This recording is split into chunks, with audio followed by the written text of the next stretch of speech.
নমস্কার বন্ধুরা, মায়ের হেসেল চ্যানেলে আপনাদের স্বাগত জানাই। আজকে হচ্ছে রুটির একদম পারফেক্ট আইটেম একটা বানাবো, তড়কা। তার জন্যে 150 মুগ কড়াই আর 150 ছোলার ডাল নিয়ে নিয়েছি, সেদ্ধ করে রেখেছি সেটা ভালো করে। নিয়েছি 2টো ডিম, এখানে ফোড়ন হিসাবে জিরে, তেজপাতা, শুকনো লঙ্কা, আর এটা আদা রসুন লঙ্কা পেস্ট।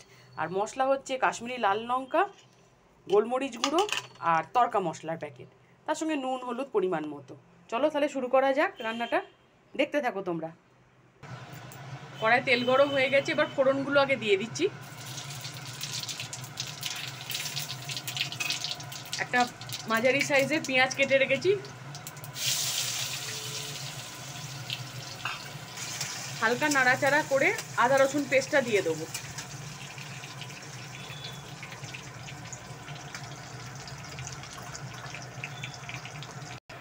ডিমটাকে এইভাবে ভুজিয়া করে রেখে দিয়েছি সাইডে, এটা পরে মেশাবো। পেঁয়াজগুলো হালকা ব্রাউন হয়ে গেছে, এবার ছোলার ডালটা মুগ কড়াইটা দিয়ে দিচ্ছি।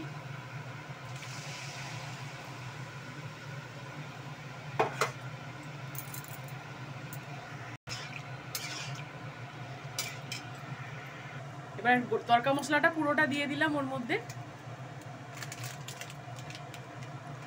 অল্প একটুখানি গোলমরিচের গুঁড়ো,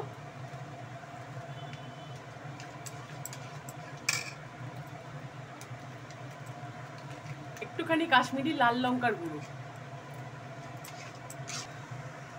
1 চামচ হলুদ মতো নুন, আর অল্প একটু গুঁড়ো লঙ্কা দেবো, কারণ আমি আদা রসুনের সঙ্গে লঙ্কা বেটে রেখেছিলাম। আবার তড়কা মশলা তো একটু ঝাল ঝাল স্বাদ থাকে, সেই জন্য লঙ্কাটা তোমরা যে যার স্বাদ মতোই দেবে। এটা একটুখানি ফুটে যাবে, ফুটে গেলে তারপরে ডিম আর গরম মশলাটা দেবে। এবার ফুটে গেছে, গরম মশলাটা দিয়ে দিলাম। এবার এতে 2 চামচ মাখন দেবো।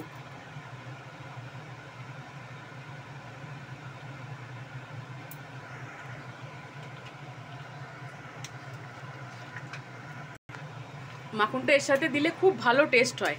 একটু নাড়াচাড়া করে তারপর ওই ডিমের ভুজিয়াটা এর মধ্যে দিয়ে দেবো।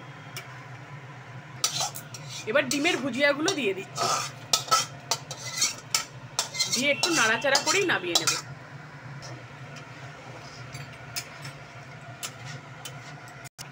আমার তড়কা পুরো রেডি। এবার এটা হাতে করা রুটি, রুমালি রুটি, যার সঙ্গে খুশি খেতে পারো। দুর্দান্ত স্বাদ হয়, এরমভাবে বানিয়ে খেয়ে দেখো। আর রেসিপিটা কেমন লাগলো জানিও, কিন্তু সবাই পাশে থেকো কেমন। বন্ধুরা ভালো লাগলে জানিও, পাশে থেকো।